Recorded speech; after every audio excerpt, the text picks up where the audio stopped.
Yes, people, what's happening? Welcome back to the channel and welcome to another video. First things first, guys, make sure you smash the likes, subscribe if you're new around here, and as always, leave your thoughts in the comments below. And in today's video, going to be chatting about incoming Chelsea manager Enzo Maresca. I tell you what, I certainly didn't have Chelsea appointing Enzo Maresca on my bingo card once the season ends, but here we are, it's Chelsea. Always expect the unexpected. But Maresca won the title with Leicester last season in the Championship, former assistant of Pep Guardiola. Talked about very highly in the game, but you have to feel it's nothing but a huge gamble on Chelsea's behalf. But to get the Leicester perspective on Enzo Maresca, what Chelsea fans can expect, what sort of a manager is, delighted to be joined by Leicester fan. And mate, welcome to the channel. Thank you for coming. Before we get into Maresca and what Chelsea can expect from him, how's the news gone down within the Leicester fan base, and how are Leicester fans feeling about his imminent departure? It's one that I'm not going to sit here and lie and say that I'm happy about him going, because obviously he did well with us last season, got us up to the Championship, and I think he's unknown, and a lot of Leicester fans wanted to see what he could do with his team in the Premier League. But now his head's been turned by Chelsea. I don't think any Leicester fans or many Leicester fans are wanting us to hold on to him, because we did this with Brendan Rodgers. When Brendan Rodgers' head got turned by, I think it was Arsenal at the time, we throw a stupid contract at him and his head is clearly elsewhere. So it's disappointing, but I get it. Yeah, no, I hear it. I mean, I think you're in line to receive around £10 million for him. Of course, it's disappointing, but I guess with the way that football's going now, like with young sort of up-and-coming progressive managers being targeted more and more by the big clubs now, there's always a chance of this happening. In terms of what he achieved with Leicester, obviously, so I see some people, and I've even said it myself, like winning the Championship with Leicester with the squad that you had, it was probably a mid-table Premier League squad, certainly budget-wise in terms of wages, it definitely was. It was the best squad by quite comfortably in the Championship. I don't want to belittle his achievements, but he achieved kind of what was expected from him at Leicester. But what sort of a manager is he? Because obviously he was a complete unknown for you guys as well. He strikes me as quite a fiery character. Is he? I think I've seen him have a go at the Leicester fans for like not liking his play at certain times. I mean, is it true that he was booed as well at times during the season, particularly that second half of the season where it looked like his play was getting found out a little bit towards the end of the season? You kind of just limped over the line. I wouldn't say booed.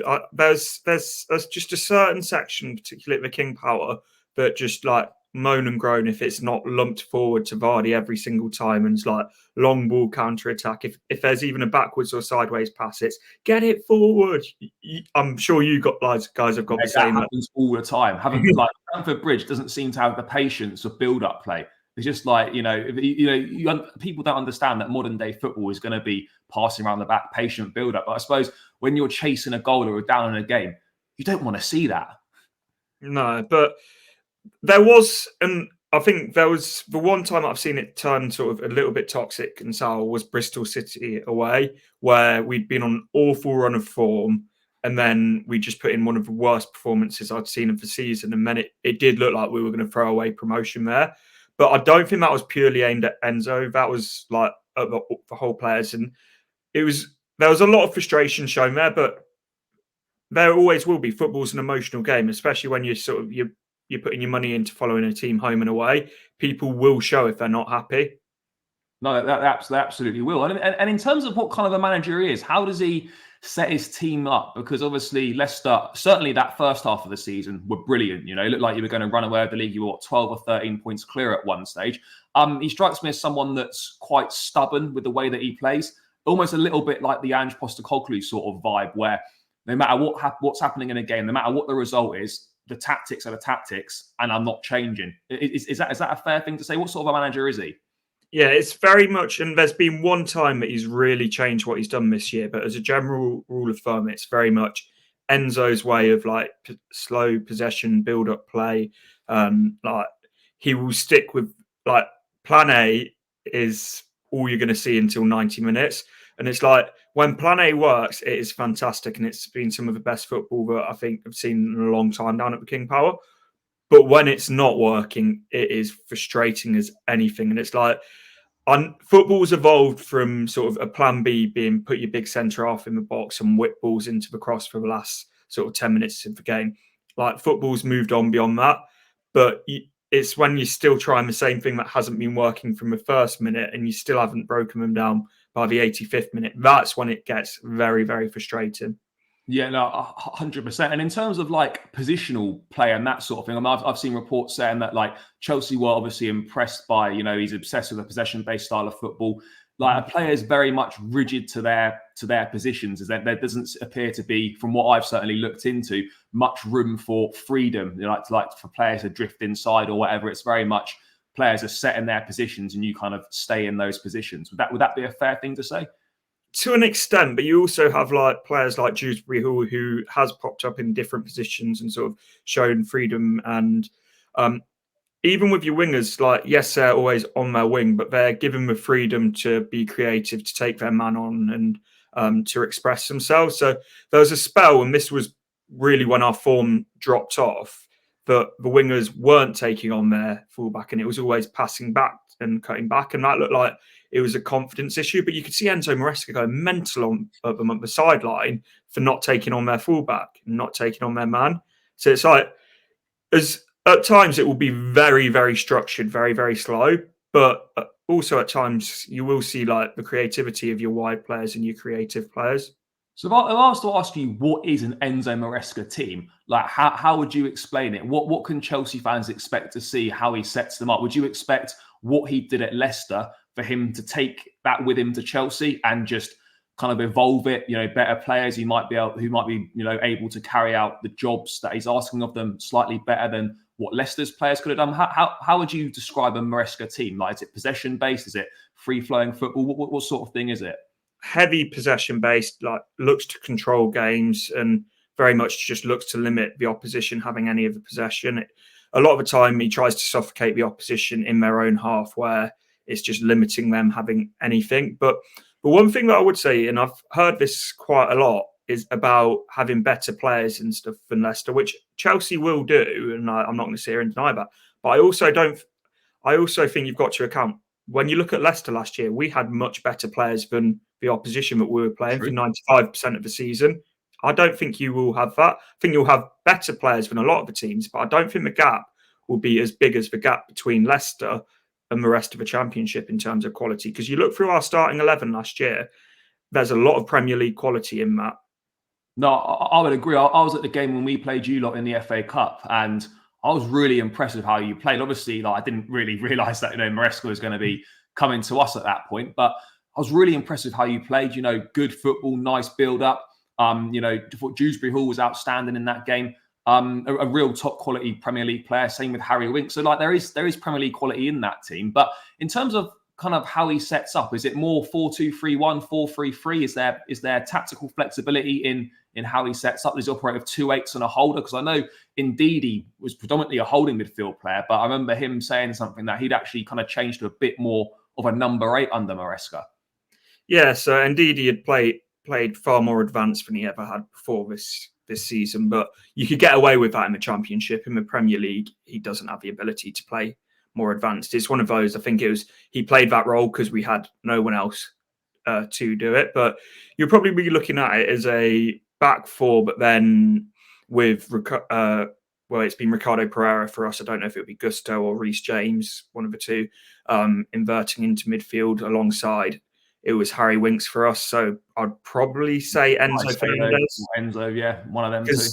The thing is, with whoever it is, needs to be good on the ball, and I think Enzo Fernandez, and it goes without saying, is a much better player than Harry Winks, but they've got very similar attributes in terms of being very good on the ball, able to pick out a pass, able to dictate play.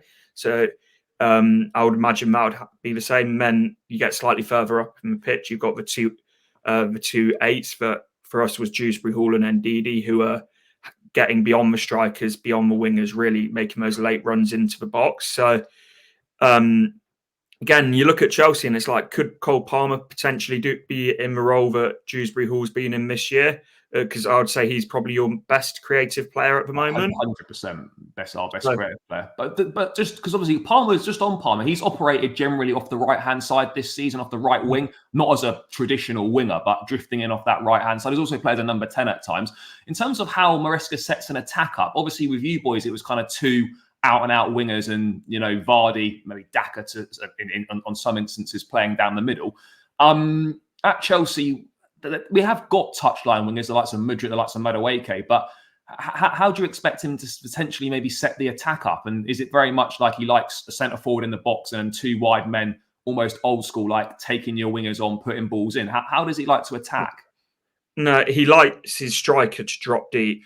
And I think I've seen a huge sort of evolution in Vardy's game this year, because as much as I love Vardy, he isn't that player anymore where you can put the ball in behind and he's like, what he was a few years ago. He's still quick, but he's not that lightning pace anymore. So he can't just be off the shoulder constantly. But he likes his striker to drop deep, either linking up with the eights or the wingers running beyond them to create space. But you look at both of our wingers this year who have started the majority of the games in Abdul Fatawu and Steffi Mabadidi. Like, they are so important to how Enzo Maresca plays, and in terms of being creative, in terms of getting goals, getting assists. So there is a huge amount of responsibility on the wingers in this in Enzo's system. Yeah, no, definitely. I think we got the wingers that can definitely do the business. I'd be interested to see how the likes of Madueke, Mudryk, etc. might fit into that. Whether we sign Michael Olise or not could be another potential option there. I mean, by the sounds of it, I think Christopher Nkunku could end up being very key for Maresca if he likes that sort of striker dropping deep or having a link between sort of the midfield and the attack. If Nkunku can keep himself fit and operate in that 10 role, then there's definitely a chance that he could thrive as a key player under Maresca. But I mean, in terms of defensively as well, like in terms of the goalkeepers, I've seen a lot of analysis saying that Maresca likes the goalkeeper almost comes up as another centre back, in possession, like someone very good with his feet. Is that something that you'd expect him to implement at Chelsea? And if he does, I would imagine he might look to sign a new goalkeeper, because Sanchez is just not it with his feet. And Petrovic, whilst he's a good keeper, his ball playing ability is not quite there yet. So how important is the goalkeeper in Maresca's build-up play? It's so important, because everything starts from a goalkeeper, really. And like Mads Hermansen has been part of he gets so high up the pitch, it's like part of the defence at times. And it's like, I said a lot this season before Enzo Maresca was appointed, I think Daniel Iverson will be a fantastic championship keeper for us. And he's a keeper that had won Player of the Year in the championship with Preston, or at least got in the team of the season as a goalkeeper at Preston. First thing Enzo Maresca did when he came to Leicester was signed a new goalkeeper. So it shows sort of how highly he values that, and values having someone who's technically secure on the ball. Yeah, and defensively, I mean, last season Leicester fairly decent defensively. I mean, Chelsea struggled defensively. We conceded a club record amount of goals for a Premier League season, over 60 goals. How is his defensive side of the game? Can Chelsea expect to be better drilled, defensively under Maresca, or is teams quite open? Did Leicester concede quite a lot of goals last season? We conceded. I don't think we conceded a huge amount. I don't know the numbers off the top of my head, but we conceded the same kind of goals time after time, of just being counter-attacked, balls over the top. And it quite often, this is like, it's when we look to press high up the pitch, and if the press doesn't work, you can get played through very easily. But I also think for us, we've got Yannick Vestergaard, Wout Faes, and Callum Doyle or James Justin. Not a lot of pace in that back line to be then standing on the halfway line. Teams are going to look to exploit that. With you guys, I think you've got a lot more pace in that back line, so it shouldn't be as much of an issue for you guys.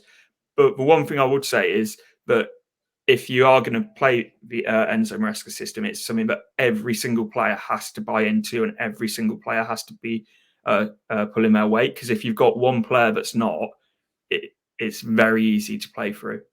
So it's one of them where like everyone's got to be on it, otherwise it just doesn't really work, kind of thing. But I mean, onto Maresca himself. This is obviously a huge step up for him. As we discussed earlier, like before we started recording, like this is a far bigger risk for Chelsea than it is for Maresca. But from what you've seen of him, again, there's a very small body of work to go from. Assistant at Man City, 1 season at Leicester, and I think he had a spell at Parma, which was a disaster. How good do you think Maresca can be? Because he is spoken of very highly. Another one of these Guardiola disciples that people like to talk about potentially. How good do you reckon he could be? I think he could go all the way to the top. I really do. And I'm not just saying that because I'm on here and he's going to your club, but I've said it throughout this season. I think he can go all the way to the top. But I'm also going to say what I've said a lot this season. He's a long way from that now. And it's for a manager that's had no games of top flight football in England or any. I believe Parma was in Serie B as well when he was managing them. It's a big step up. It's going to be one that it's going to need patience and time. I don't think he's gone to the right club for that. But it's, as I said to you before we started recording, this is a much bigger risk for Chelsea than it is for Enzo Maresca. No, it is. I don't think Maresca's got anything to lose. He backs himself. It's a big step up for him. You don't know when those opportunities might come around again. And as we've seen with Vincent Kompany, if things don't work out for him at Chelsea, I think he still stands a chance of landing a very good job afterwards. Anyway, but I mean, in terms of Maresca as a personality, a lot of stuff that was labelled at Pochettino was he didn't really create much of a connection with the fan base, which was held against him a lot. How's Maresca? Quite a fiery character, not afraid to, speak his thoughts, not afraid to, let the fans know if they're wrong or anything like that. Is he quite, charismatic? He'll form a bond with the fans quite quickly. Yeah, I think so. And I think after we had particularly and Brendan Rodgers is a strange one because it's like two different managers when you talk about his first half of his tenure at Leicester compared to his second half. But with Brendan Rodgers, we had just, the typical PR answers and the typical exactly what you expect any manager to say. I think the fact that Enzo Maresca wasn't like that, and right from day dot, he said what he thought. It's like, even if the fans didn't agree with it, I think they liked the fact that we were at least not just getting robotic answers and robotic sort of what you would expect answers.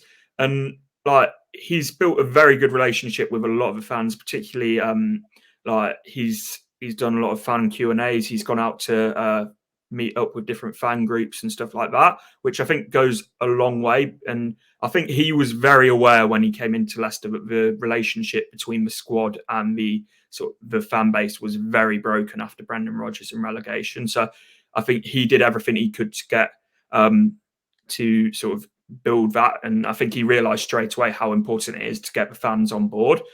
But at the same time, when he's not happy, he is not afraid to let you know. It's like there was one time, I think was it Swansea, or I can't even remember who we played at home. We won the game comfortably, but there was still a few moans and groans about the club. And then in the post-match interview, says, as soon as the fans don't believe in my ideas, I'll leave. Fair. I mean, you got to rate it in a way. I think it's great, to have just a straight talking manager just says it how it is. No sort of PR rubbish, no censored answers. It's a nice thing to have. I think a lot of recently, well, certainly last couple, we haven't really had managers with a personality and an outward going personality and sort of they're fiery, they say it how it is, and they're not really too fussed. I mean, to round out, mate, how I know it's a difficult question, but he needs to be given time, and whether he will or not remains to be seen. This ownership have talked about being patient with managers, yet they've gone through 3 already in 2 years. So we'll have to wait and see. He's set to be offered a 5-year contract, which is kind of crazy. But how do you think he can do at Chelsea? I want him to do well. I really do, because I'm grateful for the fact he got us back out of the Championship first time. But I just don't see him being given the time. I honestly don't see him lasting the season. And that's not me sitting here as a bitter fan who's lost his manager and all of that. That's just me. We've heard it with Potter that it's here for a long-term project. Gone within a year. Heard the same with Pochettino. And I just feel like we're hearing all the same things from Chelsea again about a long-term project, a vision, this, that, and the other. It's like, if you're going to go for that route, you're going to have to take the rough with the smooth. And I don't think that Chelsea and the board will be willing to do that, because there will be a lot of rough. No, mate, there will be. I mean, the natural progression is a top 4 finish and sort of win a trophy. And I just look at it, and I've said it on the channel loads of times. I'm going to back him 100% like I do with every manager, but I've got major concerns over it. Not because I don't think Maresca's a good manager, but because it's something to me that looks like it's way too soon for him. but I can fully understand why he's taken it. And I won't blame him if things go wrong, because it's the ownership that have put him in this position in the first place. But that pressure to finish top 4, that pressure to, we need to win the Conference League. Like, the Conference League is lose-lose for us, because if we don't win it, it's embarrassing. If we do win it, it's like, well, you should have done that anyway. So do I look at Enzo Maresca and think, can he come in and get Chelsea back into the Champions League, which will be the target, and win the Conference League, which should also be another target? I'm really unsure. I'm really unsure. But I'm excited. I'm optimistic about it. But at the same time, there's a lot of reservations, and that right now, to me, there seems to be like there's way more downsides to this than there are upsides. You talk about clubs looking for the next Arteta, the next Xabi Alonso, the next Pep or whatever. The fact is, you're dealing with such large margins. Like, for me personally, this could either be a stroke of genius or it could be an absolute disaster. I don't see there being any middle ground. And on the evidence so far, with what Chelsea have done under this ownership, unfortunately, for me right now, I have to say it looks like it's more likely to not work out than it is to work out. But I'd love to be wrong. I would love to be wrong on that. But mate, thank you so much for your time. Greatly appreciate it. If people want to check out what you do, your channel and all that, where should the people go? Ant's Leicester fan channel. So it's daily Leicester streams, home and away match day vlog. So come over and check it out. Yeah. Oh, guys, we'll link up next season, mate. Because back in the big time, King Power, one of my favourite away days. So, guys, make sure you subscribe to Ant's channel. Please do that. Link will be in the title. So click that, subscribe, show him some love. Mate, thank you so much for your time. Looking forward to catching up next season when Chelsea and Leicester meet again in the Premier League. Guys, smash a like on the video. Leave your thoughts in the comments. As always, subscribe to the channel, and I'll catch you again in another one soon.